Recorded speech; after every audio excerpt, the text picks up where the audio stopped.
ভাইরা আমার, চায়ের দোকানগুলোতে আমাদের দেশে দেখবেন, আল্লাহু আকবার, কত রকমের পেঁচাল। এটার আমি নাম দিছি উন্মুক্ত টকশো। টকশো তো হয় 1 ঘন্টা আধা ঘন্টার রাজনৈতিক টকশো, গন্ডগোল হয়, ফাসাদ হয়, তর্কাতর্কি হয়, হাতাহাতিও হয়। কিন্তু চা দোকান এমন একটা টকশো, এখানে আলোচক একজনের পরে আরেকজন পরিবর্তন হতে থাকে, উপস্থাপক পরিবর্তন হতে থাকে, মাগার টকশো শেষ হয় না। সকালে শুরু হয়, ওই রাত 9টা 10টা 11টা পর্যন্ত।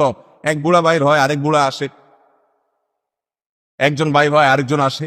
দেশের যত গুরুত্বপূর্ণ বিষয় আছে এগুলো নিয়ে খুব গুরুগম্ভীর আলোচনা, এগুলো নিয়ে চুলচেরা বিশ্লেষণ, দেশের রাজনীতি, অর্থনীতি, সমাজনীতি, এই সব আলোচনাগুলো চায়ের দোকানগুলোতে চরম আকারে হয়। ঠিক না বেঠিক? আহা, ডক্টর আব্দুল্লাহ জাহাঙ্গীর রহমাল্লাহ বলতেন, 20 বছর 30 বছর ধরে চার দোকানে বসে বসে যারা আড্ডা মারছেন আর এই ফাও পেঁচাল পারছেন, আমল নামায় কয়টা সব লেখা হয়েছে বলেন? ওই টাইমটাতে চায়ের দোকানে যে জন্য আসছেন, কাজটা সেরে গিয়ে মুরব্বী মানুষ যদি বুড়ির সাথে চাচির সাথে বসে একটু প্রেম মোহাম্মত ভালোবাসার আলাপ সালাপ আর খুনসুটি করেন, তাহলে আপনার আমল নামাতে সওয়াব লেখা হবে।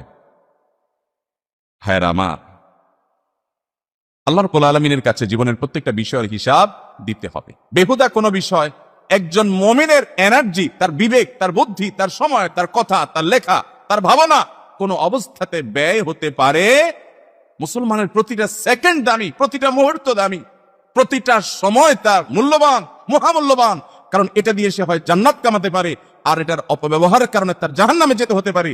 এই জন্য বেহুদা তর্ক ছাত্রদের মধ্যে দেখবেন আছে, অফিস কলিগদের মধ্যে দেখবেন আছে, রাস্তাঘাটের মধ্যে দেখবেন আছে, চায়ের দোকানে দেখবেন আছে, মহিলাদের মধ্যেও দেখবেন যে 2-4 মহিলা একসাথে হয়েছে, কোন একটা ইস্যু নিয়ে শুরু হয়েছে গন্ডগোল ফাসাদ, হইতে হইতে সেটা হাতাহাতি চুলাচুলি মারামারি পর্যন্ত হয়।